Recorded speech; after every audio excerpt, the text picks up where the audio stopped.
Hello बच्चों, स्वागत है आपका मैथमेटिक्स एनालिसिस 2.0 में। आज हम लोग क्लास 8 का साइंस का चैप्टर 2 सूक्ष्म जीव का क्वेश्चन आंसर करने जा रहे हैं। आइए हम लोग लघुत्तरीय क्वेश्चन आंसर देखते हैं। आप लोग देख सकते हैं यहाँ पे आपको क्या 19 लघुत्तरीय क्वेश्चन दिया है। देखिए यहाँ से लघुत्तरीय क्वेश्चन आपका शुरू होता है, ठीक है। देखिए 19 लघुत्तरीय क्वेश्चन दिया है। आइए इसका आंसर हम लोग देखते हैं। जीवाणु कोशिका एवं प्राणी पादक कोशिका के बीच दो ऊतकों के नाम लिखें। जीवाणु कोशिका एवं प्रारूपीय पादक कोशिका के बीच दो अंतर इस प्रकार हैं। पहला है जीवाणु कोशिका एवं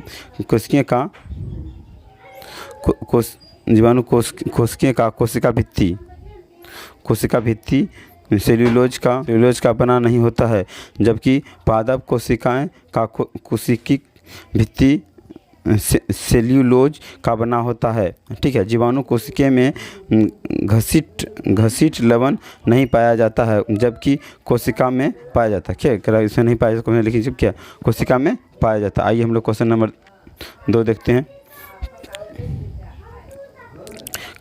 बैक्टीरिया अपघटककर्ता क्यों कहलाती है। बैक्टीरिया अपघटक करता है क्योंकि यह प्रकृति में मृत जीवों के शरीर एवं वर्जन पदार्थ में उपस्थित कार्बनिक पदार्थ को अकार्बनिक तत्वों में तोड़कर उन्हें मिट्टी में मुक्त कर देती है। उसको क्या करते हैं, तोड़ के मिट्टी में क्या करना चाहिए, मुक्त कर देती है, यानी मिट्टी मिला देती है। क्वेश्चन नंबर 3 देखते हैं। किन्हीं शैवाल का उपयोग भोजन के रूप में क्यों होता है। क्योंकि कुछ शैवाल में कार्बन डाइऑक्साइड, प्रोटीन और कार्बनिक यौगिक तथा कुछ विटामिन प्रचुर मात्रा में मिलते हैं, इसीलिए, ठीक है, इसीलिए इसका उपयोग होता है।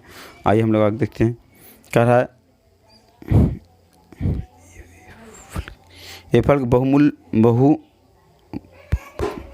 बहुबलुम किसे कहते हैं। तालाब, झील एवं समुद्र में पाए जाने वाले कुछ एल्गियों में बहुत तेज़ी बढ़ने की क्षमता होती है। ऐसी एल्गी तेज़ी से बढ़कर कभी-कभी जल की परत पर एक मोटी परत बना देती है, एल्गोबहुलम कहलाती है। जो मोटी परत बनाता है इसे क्या कहते हैं, एल्गोबहुलम कहते हैं। 5 में आपको कह रहा है क्या, इष्ट सामान्यता कहाँ किसे कहते हैं। कह रहा है इष्ट सामान्यता वैसे खदानों पर पद बनते हैं जिसमें स्कंद अधिक मात्रा में मौजूद होती है, जैसे अंगूर, सेब, दूध, विटामिन, मीठे ताज़े फल के रस, दूध etc, ठीक है। आइए हम लोग आगे देखते हैं। केकड़ी उद्योग के लिए यस्ट किस प्रकार के उपयोग होता है। कह रहा है इष्ट से किण्वन क्रिया के द्वारा कार्बोहाइड्रेट मिलते हैं, जिसके कारण पाव रोटी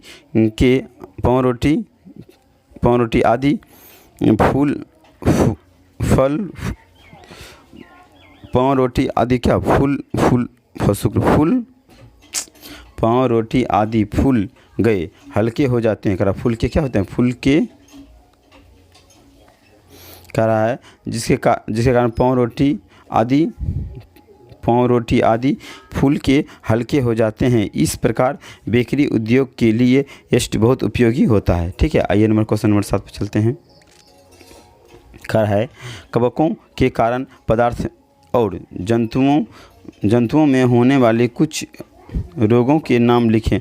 कवक के कारण पादपों से यीस्ट, स्टर्म वेल्ट तथा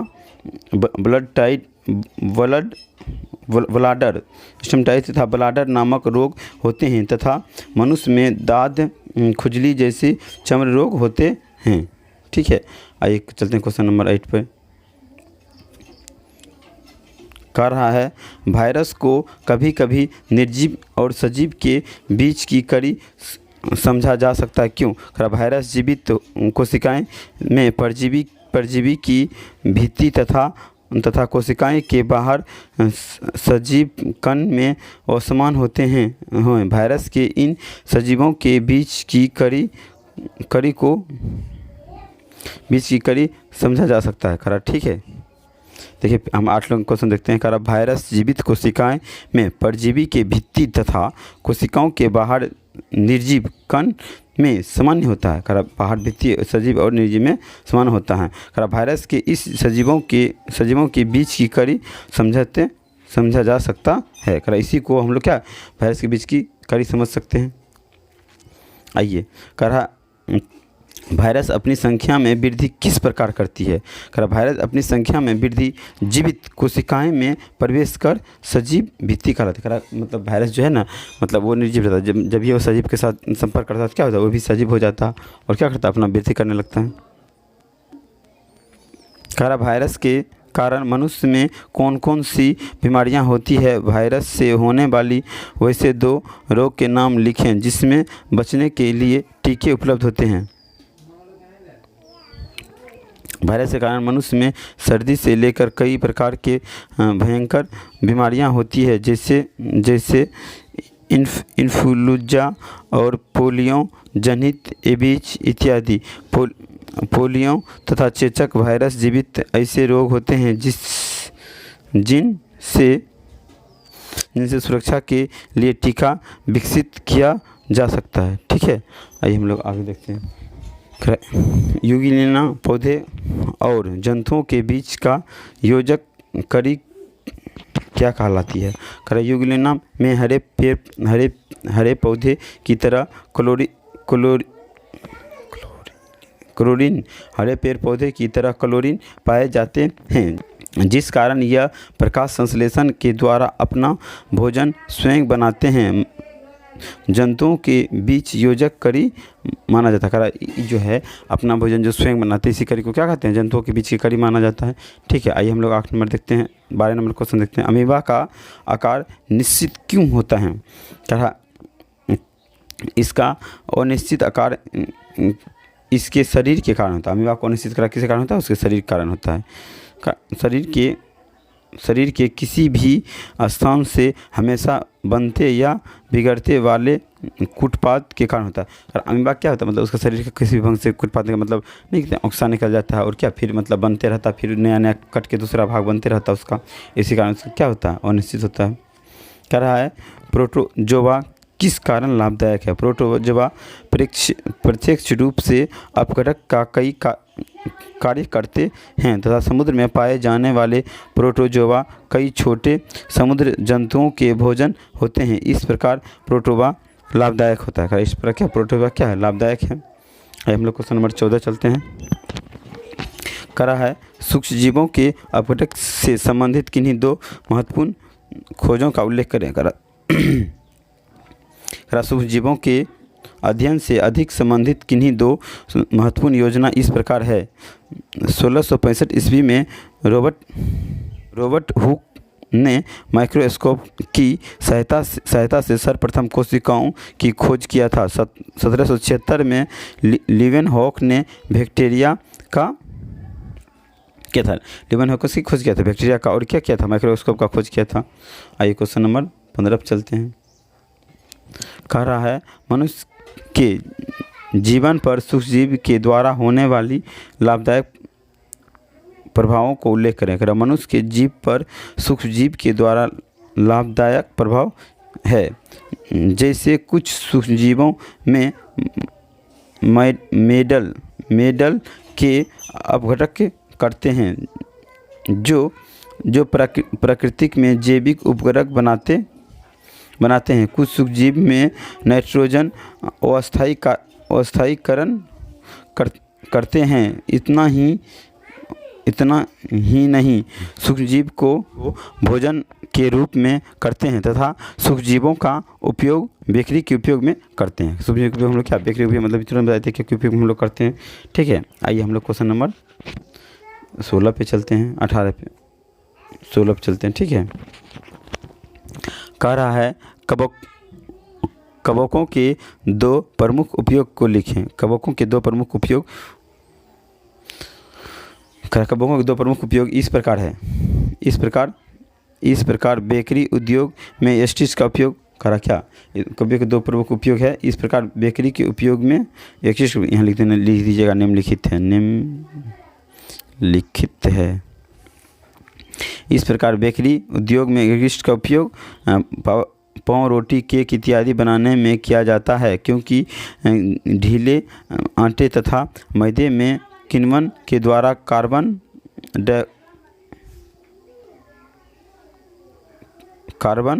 डाइऑक्साइड निकलता है, जिससे पाव रोटी हल्के हो जाते हैं।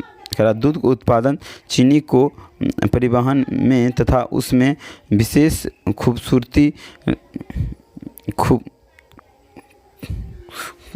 खुशबू लाने में कुछ कवक का उपयोग होते हैं। ठीक है, आइए हम लोग देखते हैं क्वेश्चन नंबर 16 का। कह रहा है वायरस सजीव हैं या निर्जीव, कारण सहित बताएं। आइए हम लोग वायरस को देखते हैं। कह रहा इसका अपना कोई अल्ताफ नहीं है, पता नहीं है। कह रहा इसका कोई अपना, कह रहा इसका अपना कोई अलग अस्तित्व नहीं है। कह रहा वायरस का अपना जो कोई अस्तित्व नहीं है। ठीक है, कह रहा यह पोषक कोशिकाओं के बाहर एक निर्जीव कण के समान तथा सजीव कोशिकाओं में परजीवी के भित्ति में रहता है। कह रहा ये जो है निर्जीव कोशिका रहेगा, इसका कोई निर्जीव रहेगा बन के। ठीक है, जैसे ही सजीव से संपर्क करेगा तो क्या हो जाएगा, ये परजीवी की भित्ति में रहता है, मतलब उसका भित्ति में जाके रहता है और क्या सजीव के रूप में काम करता है। इस कारण यह निर्जीव सजीव के बीच की कड़ी माना जाता है। इसको इस प्रकार इसको निर्जीव क्या करें, इस प्रकार निर्जीव सजीव के बीच की कड़ी समझ सकते हैं। करा इसको क्या, इसको हम लोग निर्जीव और सजीव के बीच का कड़ी समझ सकते हैं। ना तो ये निर्जीव है ना ही सजीव, क्योंकि निर्जीव के साथ जाता है निर्जीव बन जाता है और सजीव के साथ जाता है तो सजीव के रूप धर लेता है। आइए हम लोग इसको 18 नंबर क्वेश्चन से देखते हैं। करा 17 का था। करा प्रोटोजोआ संघ के 4 जंतुओं के नाम लिखें एवं उसके वास स्थानों का उल्लेख करें। प्रोटोजोआ संघ के 4 जंतुओं का स्थान निम्नलिखित हैं। पहला क्या है, अमीबा, और क्या है दूसरा है यूतालिना, तीसरा है पैरामीशियम, और चौथा क्या है मलेरिया और परजीवी। यह समूह समुद्र जल तथा अत्यधिक गीले मिट्टी में पाए जाते हैं। ये क्या होता है, अत्यधिक गीला मिट्टी में पाया जाता है। आइए क्वेश्चन नंबर 19 पे चलते हैं। बैक्टीरिया, माइक्रोप्लाज्म तथा वायरस के बीच के प्रमुख अंतरों का उल्लेख करें। बैक्टीरिया में एक कोशिका भित्ति होती है जिसके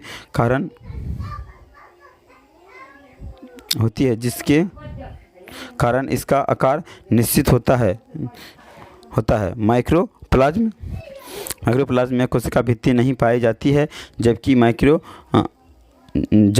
वायरस वो कार्बनिक जीव है जो न्यूक्लिको प्रोटीन के कण समान होते हैं। ठीक है, आई होप आपको वीडियो अच्छा लगा होगा। लाइक शेयर एंड सब्सक्राइब कीजिए। हम लोग अगले पार्ट में दीर्घोत्तरीय को देखते हैं।